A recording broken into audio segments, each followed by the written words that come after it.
Bismillahirrahmanirrahim. Alhamdulillahi Rabbil Alamin. As-salatu was-salamu ala rasulina Muhammedin wa ala alihi wa sahbihi ajma'in. Falënderimet dhe lavdërimet i takojnë Allahut xhalla shanuhu. Salavatet dhe selamet qofshin për Muhammed Mustafan sallallahu alaihi wasallam, për shokët e tij, për familjen e tij dhe për të gjithë ata që ndjekin rrugën e tij deri në ditën e gjykimit. Të dashura motra, të nderuar vëllezër, Assalamu alaikum wa rahmetullahi wa barakatuhu. Paqja, mëshira dhe beqatia e Allahut qofshin për të gjithë ju. Në hijen e projektit Puhi Ramazani, të organizuar nga komuniteti musliman shqiptar në Zvicër, shfrytëzoj edhe unë rasin që t'ju uroj muajin e shenjtë të Ramazanit. Allahu xhalla shanuhu na e pranoft agjërimin, namazin dhe të gjitha lutjet tona. Falënderimi i takon Allahu xhalla shanuhu që na dhuroi Ramazanin, muajin e mëshirës, muajin e faljes, muajin e afrimit me të, muajin të cilin mund ta quajmë edhe si shkolla e 30 ditëve për shkak të mësimeve të shumta që mund të marrim nga ky muaj. Por unë sot dua të ndalem një temë që prek çdo familje muslimane gjatë këtyre ditëve, e që është Ramazani i gruas midis dimensionit fetar dhe atij social. Për gruan, Ramazani shpesh është një udhëtim me dy dimensione të fuqishme, e që është dimensioni fetar, pra agjërimi, namazi, kryerja e adhurimeve si gjithë të tjerët, por krahas kësaj ajo ka edhe përgjegjësinë familjare. Gruaja nuk e jeton Ramazanin vetëm si agjëruese, por ajo është shtylla e familjes e cila duhet të kujdeset për shumë gjëra të tjera.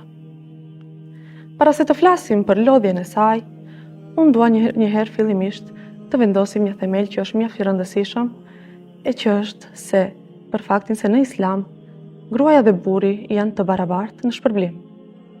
Për këtë, flet ajeti kuranor, ku Allahu xhalla shanuhu në surën Ali Imran thot: A'udhu billah, bismillah, enni la udhi'u amala amili minkum min dhakarin aw untha, ba'dukum min ba'd. Unë nuk e humb veprën e asnjë punuesi prej jush, qoftë mashkull apo femër. Ju jeni për njëri tjetrit. Ky ajet kuranor është garanci hynore se agjërimi i saj ka të njëjtën peshë, namazi i saj ka të njëjtën vlerë, dhe se shpërblimi i durimit të saj ka të njëjtën vlerë me shpërblimin e durimit të burrit. Për të përforcuar këtë që tham deri tani, unë do ta sjell edhe një ajet kuranor nga surja Al-Ahzab, ku Allahu xhalla shanuhu thot: A'udhu billah, bismillah.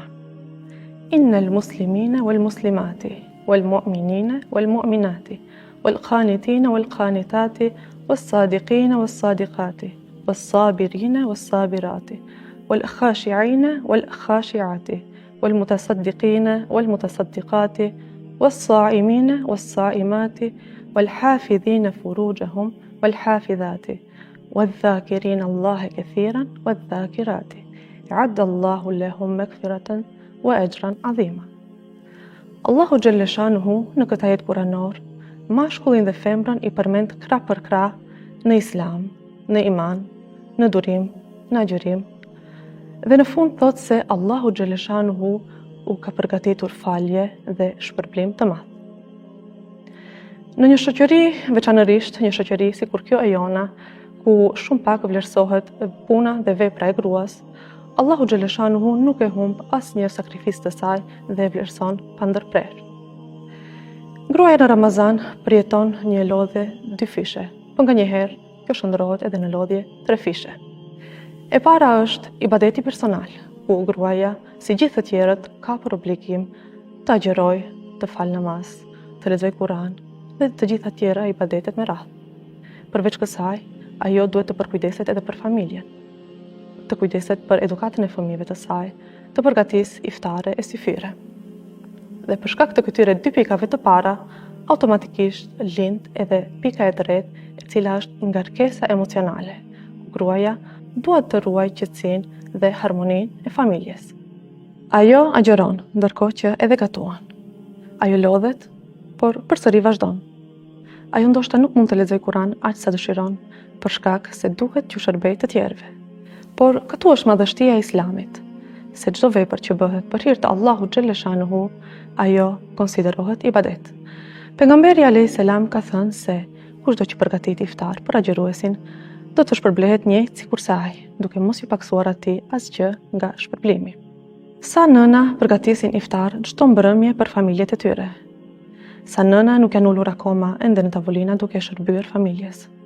Por motra të dashura, mos harroni shpërblimin që na ka premtuar pejgamberi alayhis salam që përmenda në hadithin e mësipër.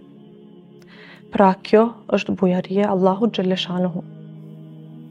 S'do mend se Allahu xhaleshanuhu dhe pejgamberi alayhis salam e din vlerën e gruas dhe rëndësinë e saj në jetën fetare dhe sociale, por edhe fuqinë fizike të gruas, duke e bërë gruan të marrë pjesë edhe në haxh, dhe pejgamberi alayhis salam këtë sakrificën e madhe të haxhit e ka krahasuar me luftë në rrugë të Allahut xhaleshanuhu.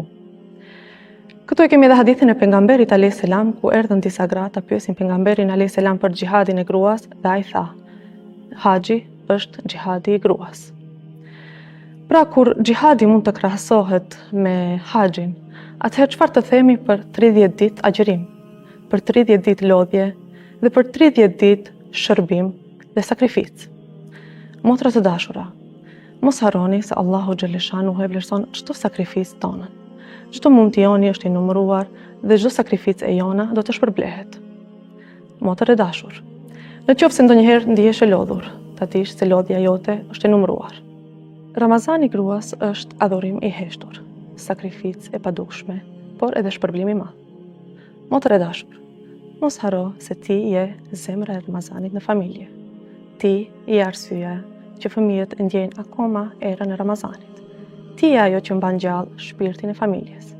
Prandaj, të mos i njohim gratë vetëm si përgatitëse e iftarit, por si ndërtuese e themeleve të familjeve.